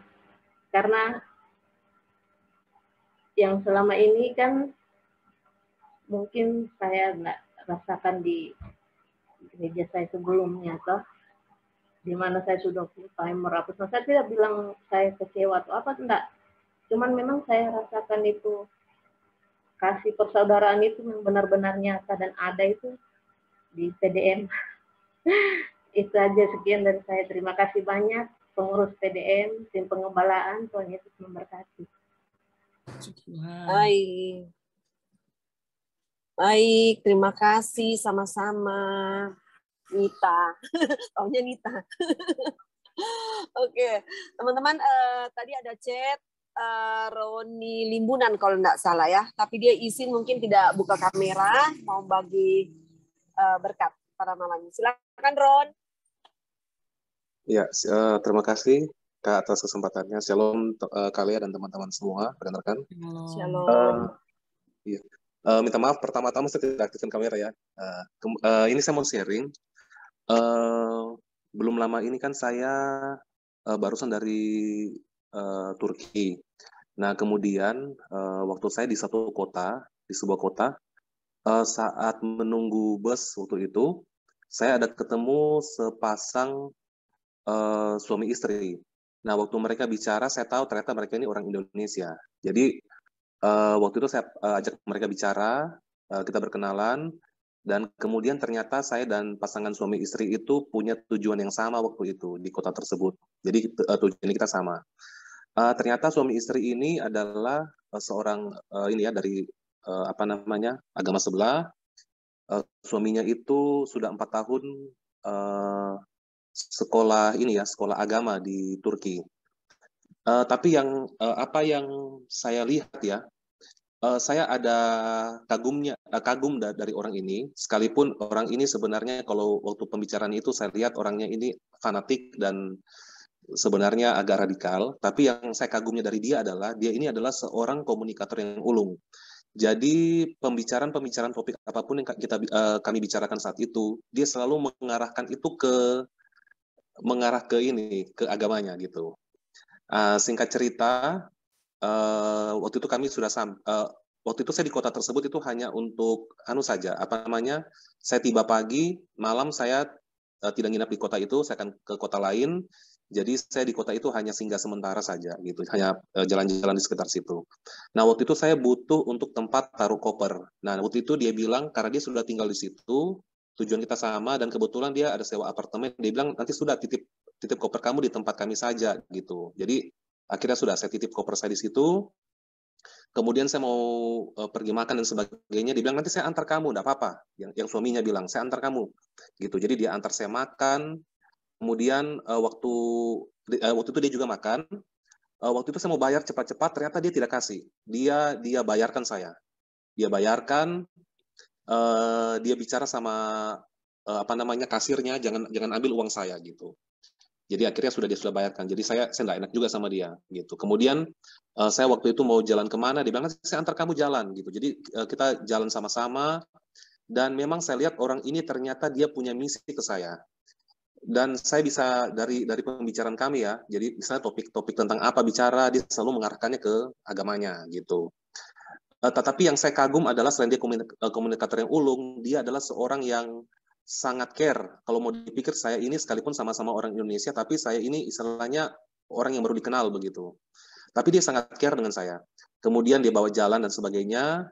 Suatu ketika waktu duduk, tiba-tiba ada temannya orang Turki itu datang ketemu dia, mereka bicara-bicara. Nah, waktu mereka bicara, teman Turkinya lihat ke saya dan teman Turkinya sepertinya bertanya ke dia. Dan dari pembicaranya dia dan temannya itu dia ada bilang ada kata itu Islam dan insya Allah gitu. Jadi saya nangkap, oh berarti insya Allah saya mau dibawa ke situ. Sepertinya begitu kalau saya nangkapnya. Kemudian setelah selesai malamnya, saya sudah mau lanjut ke kota lain. Saya bilang sama dia, terima kasih banyak, saya ambil koper saya. Oh ya, akhirnya kita kembali ke tempatnya, saya ambil koper saya, dan saya terima kasih, saya pamit. Tapi dia bilang, oh jangan, saya antar kamu nanti sampai ke tempat bus itu. Saya bilang, enggak apa-apa Pak, tidak usah, saya pergi sendiri. Jangan. Dia akhirnya, saya tidak enak juga, dia memaksa, akhirnya kami pergi sampai ke tempat bus. Nah, sampai di tempat bus itu, saya sudah mau masuk, ternyata dia mau antar saya lagi, dia mau antar lagi saya, dia mau naik sama-sama di bus itu. Saya bilang, Pak, jangan, tolong jangan. Maksudnya, terima kasih banyak, saya sudah dibantu, jangan. Nah, kemudian saya mau bayar ke sopirnya kan berapa untuk busnya. Waktu saya mau bayar, saya ambil dompet saya di dalam tas. Waktu saya ambil dompet saya di tas, ternyata dia dengan cepat langsung bayarkan lagi biaya bus saya, gitu. Aduh, saya mau ganti uangnya, dia tidak mau. Dan kemudian busnya itu mau berangkat, jadi saya akhirnya ya nggak bisa baku-baku paksa terus dengan dia. Tapi apa yang saya dapatkan dari dia adalah, yang pertama saya itu kagum dengan kebaikan hatinya. Seandainya saya belum kenal Kristus, mungkin mudah untuk tergoyahkan ya, karena saya lihat ternyata mungkin salah satu cara untuk istilahnya dalam tanda kutip ya, penginjilan tanda kutipnya mereka adalah salah satunya juga melalui ya kebaikan itu ya. Gitu. Jadi saya pun belajar dari dia betapa dia itu dengan orang yang belum dikenal bisa sebegitunya, dan ternyata memang tujuannya untuk bermisi begitu. Terima kasih, Tuhan memberkati. Oke, baik. Terima kasih Roni, sangat memberkati untuk kesaksiannya ya. Oke, masih ada satu orang lagi.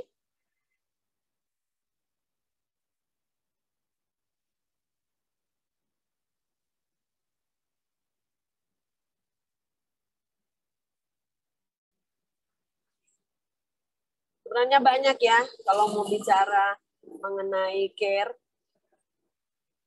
Jadi kita tidak hanya kepo mencari tahu, tapi kita ada action-nya. Oke, teman-teman yang lain masih ada satu orang lagi.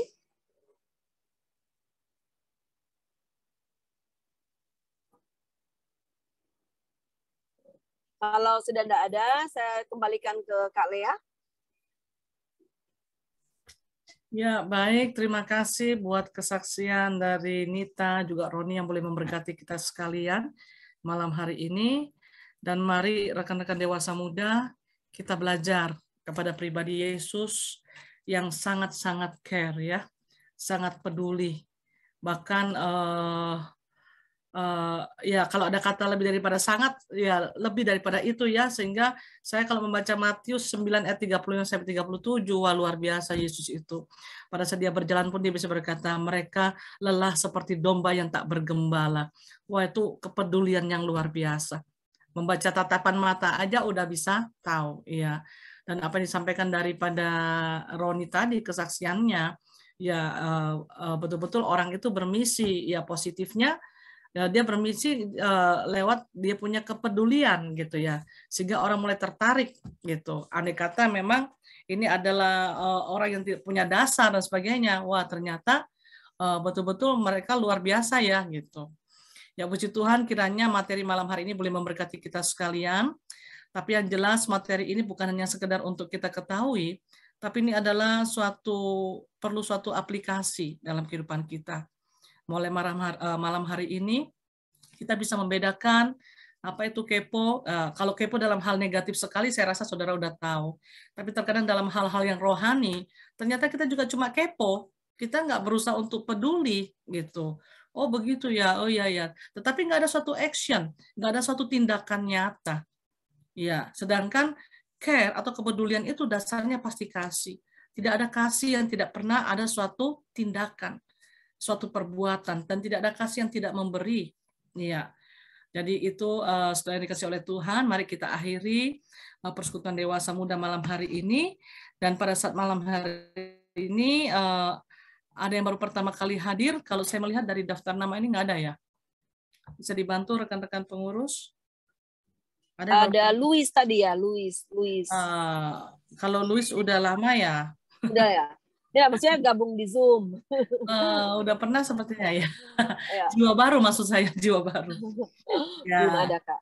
Ya, puji Tuhan. Jadi kami atas nama koordinator dan semua pengurus Dewasa Muda mengucapkan selamat ulang tahun bagi rekan-rekan Dewasa Muda yang berulang tahun dalam minggu-minggu ini, yaitu Saudara Beni Yones, Saudara Joni Kumulontang, Saudara Elia Pongo. Wow. Jadi Cherry siap-siap ini. Iya, Mariani langsung senyum, ya kan? Saudari Ivana Pangandaheng, iya. Saudara Hendy Chandra, lama ini Hendy Chandra nggak kelihatan ini ya, dengan istri ya. Saudari Sarwati, wow, Antiwati, ya. Saudari Acarawati.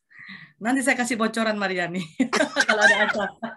Saudari Meilani Tobing dan Saudari Heni Veronica. Ya, selamat ulang tahun. Tuhan Yesus memberkati dan Tuhan terus menyempurnakan rancangannya dalam kehidupan saudara-saudara dan terus membawa saudara masuk di dalam rancangannya dan semakin menemukan, semakin mengenal pribadi Yesus yang luar biasa dalam kehidupan saudara lewat pengalaman-pengalaman iman. Ya, Tuhan berikan umur panjang, terus masuk dalam pengalaman iman, dan memiliki pengenalan yang semakin benar tentang Tuhan kita, yaitu Tuhan Yesus Kristus. Ya, puji Tuhan, kita akhiri persekutuan kita malam hari ini. Mari kita berdoa. Segala puji syukur kami naikkan di hadapan-Mu Tuhan. Terima kasih buat kasih setia-Mu, penyertaan-Mu yang tidak pernah berkesudahan dalam hidup kami. Malam hari ini Tuhan, kami boleh bersama-sama beribadah. Kami boleh bersama-sama menikmati hadirat-Mu, lawatan-Mu, bahkan isi hati-Mu yang Kau sampaikan kepada kami. Baik hamba secara pribadi juga Tuhan, kami semua mau belajar. Untuk kami terus belajar akan pribadi-Mu Yesus. Kepedulian-Mu Tuhan, hati-Mu yang penuh kasih itu Tuhan, agape-Mu Tuhan, boleh terus ada dalam kehidupan kami. Sehingga dalam keseharian Tuhan, kami menjalani hari-hari kami, melewati hari-hari kami Tuhan, betul-betul Tuhan, kami menjalani hidup kami dengan kepedulian, dengan apa yang ada di sekitar kami. Hati yang peduli, hati misi itu terus Engkau taruhkan dalam kehidupan kami Tuhan. Sehingga kami dimanapun berada, pribadi Kristus yang nyata lewat kehidupan kami. Orang mulai tertarik dengan pribadi-Mu Tuhan. Dan setiap orang boleh mengalami perjumpaan dengan Engkau melalui kami Tuhan. Pakai kami semua Tuhan, berkati saudara-saudara kami dewasa muda. Secara khusus Tuhan saat ini juga kami berdoa untuk yang berulang tahun dalam minggu-minggu ini. Engkau berkati Tuhan saudara-saudara kami ini Tuhan. Engkau bawa semakin memahami akan rancangan-Mu dengan bertambahnya usia, bukan hanya sekedar ucapan syukur atau suatu perayaan, tetapi Tuhan betul-betul semakin memahami akan rancangan-Mu dan Engkau pertambahkan terus visi-visi-Mu Tuhan dalam kehidupan mereka, dan mereka boleh terus berjalan di dalam visi-Mu Tuhan. Terima kasih Bapa, setiap roja dalam bentuk apapun yang berusaha menggagalkan rancangan-Mu dalam kehidupan mereka, kuasanya kami ikat patahkan, hancurkan di dalam nama Tuhan Yesus Kristus. Tubuh jiwa mereka diberkati dalam nama Yesus. Terima kasih Bapa. Kami juga berdoa untuk semua rekan dewasa muda Tuhan. Engkau berkati, yang sakit Tuhan sembuhkan, yang saat ini dalam pergumulan Tuhan kami percaya Engkau sumber jawaban. Bahkan Tuhan yang saat ini mengalami pergumulan dalam masalah kasih, saat ini Engkau terus memulihkan kasih mereka, sehingga agape-Mu terus mengalir. Dengan demikian Tuhan, semua kami yang ada saat ini maupun yang tidak sempat hadir saat ini Tuhan, dalam kehidupan keseharian kami, agape itu terus mengalir dan betul-betul dapat terimpartasi kepada orang-orang yang ada di sekitar kami. Pakai kami Tuhan, untuk kami boleh terus memproklamirkan pribadi-Mu lewat kehidupan kami. Terima kasih Bapa. Engkau berkati usaha pekerjaan daripada dewasa muda yang ada Tuhan, buat berhasil senantiasa apapun yang dikerjakan, dan Kau terus membawa naik dan bukan turun Tuhan, dan Kau akan terus melimpahkan berkat kesehatan, berkat finansial, sehingga dengan demikian Tuhan ada banyak hal yang kami bisa lakukan untuk kepentingan proyek-proyek-Mu Tuhan, pelayanan-pelayanan misi yang ada Tuhan, selama Engkau masih memberikan kami kesempatan menjalani hidup ini, kami akan terus Tuhan berkarya bagi Engkau. Terima kasih Bapa, terpujilah nama-Mu Engkau Allah yang baik.